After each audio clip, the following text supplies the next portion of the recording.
तीन साडेतीन तास लागले हो मला डोंबिवलीला पोहोचायला. गचा गचा गचा गचा गचा चालू आहे आपलं तिकडे त्या खड्ड्यामधनं. ट्रॅफिक जॅम, तो सगळा तो तुमचा शिळफाटा. तिथे पोहोचलं की तो शिळफाटा फाट्यावरच मारतो.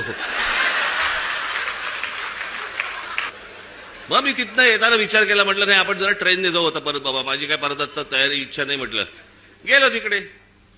मग आमचे सगळे पत्रकार बांधू एक गर्दी तिकडे. बरं तोपर्यंत त्यांना माहित नव्हतं मी रेल्वेने प्रवास ह्याच्या अगोदर केलाय तो. मी जवळपास 2 वर्ष मी जेजे स्कूल ऑफ आर्टला जाताना मी हार्बरने जायचो. त्याच्यामुळे डबे कुठचे येतात वगैरे मला नीट माहिती होतं.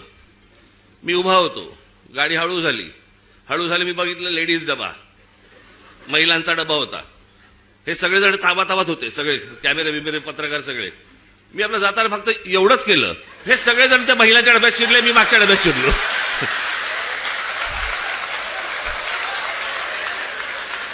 मी काहीच नाही केलं, मी फक्त एवढंच केलं ना. हे सगळेजण त्या डब्यामध्ये शिरले, मी पुढच्या डब्यामध्ये.